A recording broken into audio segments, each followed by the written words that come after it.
For our next program, we're going to take a look at our first interactive application. And for that purpose, we're going to work from the Fig3_14 folder and the addition program in that folder. Now, before I look at the code, let's go ahead and run the program.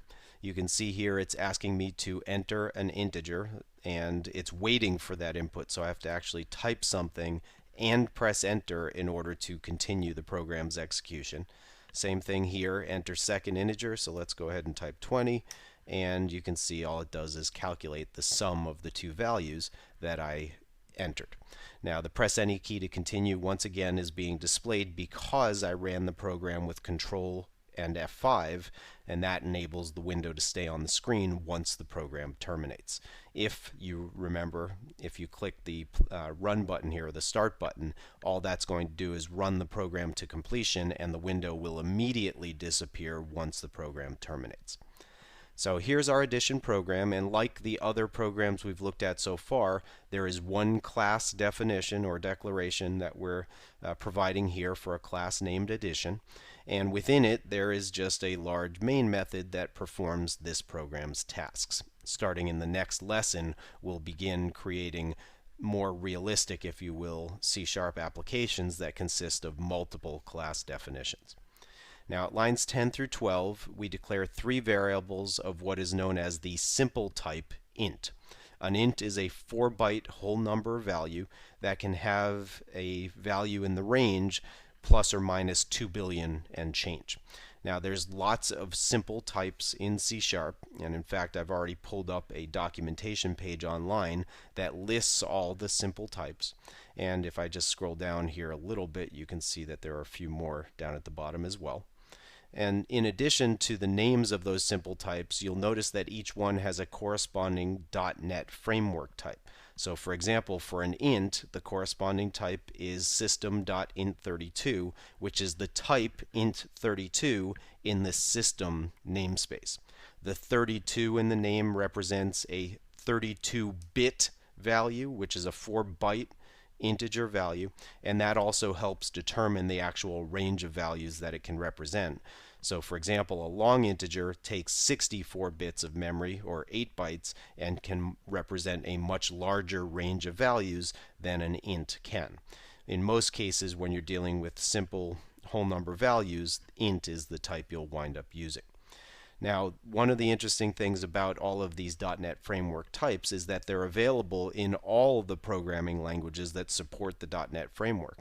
And that means that if you have people on your team, for example, who are familiar with Visual Basic and not C#, and people on your team who are familiar with C# and not Visual Basic, they can write code in whichever language they're most comfortable with, and all of that code gets compiled down to code that can run in the Common Language runtime. So you can take advantage of the skills of your team and code in the appropriate language for each person and still have all of the code interoperate, which is one of the benefits of the .NET framework. So let's go back over to main here. We did declare number 1, number 2, and sum here at lines 10 through 12 at the beginning of main, but we also could have simply incorporated the declarations into where these variables get used later on in the program, and we'll do that going forward from here. Also, it's important to note that every declaration must end with a semicolon. At line 14, we prompt the user with a call to console.write to enter the first integer, and the space at the end of that is where the cursor will be positioned after, for waiting for the user to enter their input, and the reason for that is write does not output a new line character. Then at line 16, we do our first input of this lesson. Now at line 16, in the parentheses, we have a call to the console.readLine method, and if I hover over that, you'll see it says that it reads the line of text, it reads the next line of characters from the standard input stream. If you want more detail on that, if I hit F1 after clicking in it, it'll bring up the documentation for the readLine method. where you see the same description initially, that's the same description that's going to always appear in the tooltip. But if you scroll down, you'll see in the remarks section some additional information that says that the readline method blocks until the user presses the enter key. And that's why when I ran the program, it sat there waiting for me to type something and press enter. So console.readline is going to wait for the user to type a line of text and press the enter key, and it's going to give you back the resulting set of characters as a string, which we will then pass to the int types parse method. And the parse method is going to assume that the string you give it is in the proper format to convert into the corresponding numeric value, integer value. If it's not, it's actually going to generate a runtime error called an exception and cause the program to terminate in this example.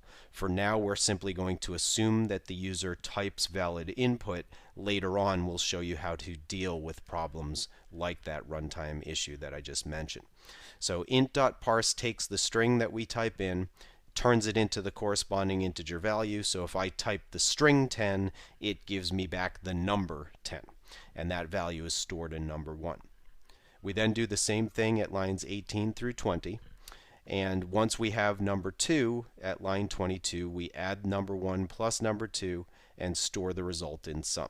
And by the way, as I hover over these things, notice it's telling you that number 1 is a local variable, meaning it's defined inside of a method, and it tells you the type of that variable as well. So when you're working on larger programs, that can be really helpful, because then you don't have to be jumping around in your code to see what was the type of a given variable. You just hover over it and the IDE helps you understand your code. So we add the local variable number 1 to the local variable number 2. We store the result in sum, and then down at line 24 we have a console.writeLine statement that's going to take that value and insert it into a string interpolation expression within an interpolated string. Remember, the $ indicates an interpolated string. So at this point, the value of sum is inserted into the string and then displayed. And I should mention, by the way, that number 1 plus number 2 could have been inserted directly where sum is here. And in fact, I'll go ahead and do that just to rerun the program for a moment. Now, we're not going to wind up using sum down here anymore based on the way the code currently appears, but let's run the program.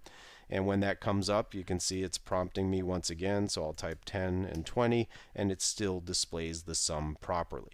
So you can, in a string interpolation expression, provide calculations. You can provide string literals inside of string interpolation expressions, and as you'll see in subsequent lessons, we can also do quite a bit of formatting in string interpolation expressions as well.